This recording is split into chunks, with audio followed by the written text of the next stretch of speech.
Thokozani makhehla, thokozani bogogo, thokozani bomkhulu.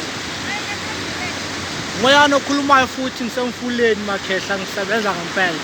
Sorry for not posting any videos due to umsebenzi lo ngibhekene nawo abantwana okukhulisa ukwentwaso ozayo.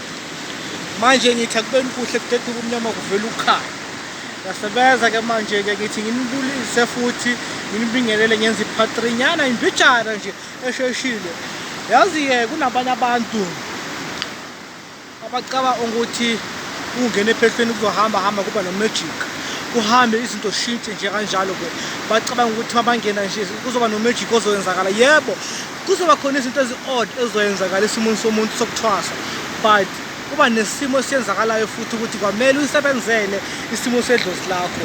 Kwamele uyisebenzele into yabantu abadala ukuze bakwazi nawe ukunika lento leyo bafuna ukunika yona. Isiphiwo sakho uyasisebenzela ngenye indlela edidu sathane. Manje into engizama ukuyisho la ukuthi ke manje kusebenzekeni ke bonakale ukuthi ngempela nje lento ikhona and iyaphila phakathi kuthina.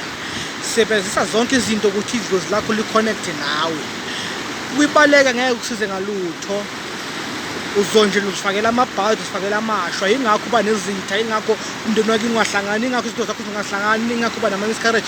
Ngoba usuka usempini nabantu abadala ngenye indlela edidu sathane. Manje kubalulekile kuwe ukuthi manje uzame ngakho konke ukuthi izinto zakho zihlangane, uqhumane nabo abantu abadala, ukhulume nabo. Ngempela nje abantu abadala bayaphila ngenye indlela edidu sathane. Ningamangali ukuthi ngaphosta amavidiyo ngoba nesizathu ngoba ngiyasebenza nabantwana abazothwasa engasikudala Nkosi yami. Manje ngithi nginibulise kwamanje sixoxisane ngintshele ukuthi anginikhohlwanga. Asiqhubekeni sini phambili, hlanganiseni siphahle, siqhubeke siye phambili. Ngisazoqhubeka nje sixoxisane, sibonise ngisho namaphupho. Amaphupho nawo ayaxoxa, ashengisa indlela, ashengisa impilo ukuthi singabobani, siyaphi kanjani. Manje ke impilo zenu amadlela baxoxa nani through amaphupho, imibono nakho konke lokho wena ukuthi ulandela kanjani. Kwamele uthole umuntu ozokusiza ke impande khehla ukuthi ukwazi ukuphila uphile phambili. Umsebenzi khona, abantu abadala bakuthanda, nawe bathande futhi lo msebenzi wakho. Inkosi ibe nawe, usebenze uqhubeke phambili. Ngithi akubeni kuhle dedwe ubumnyama kuvela ukhaya. Alala.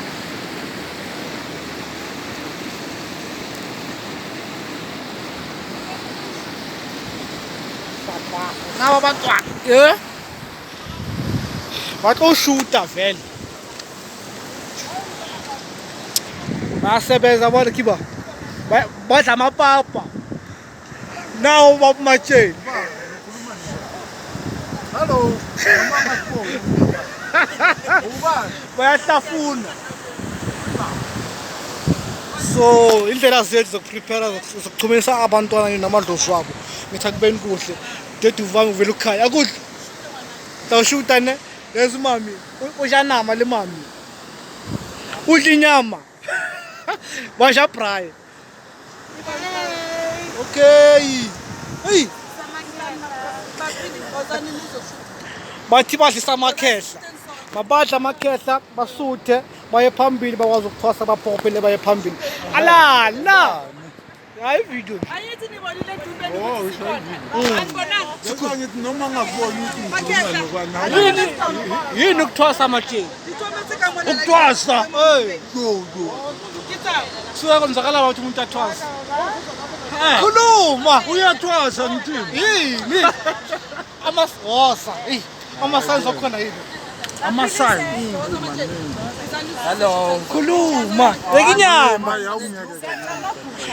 Ake bathu komkhetha. thokozani akubeni kuhle.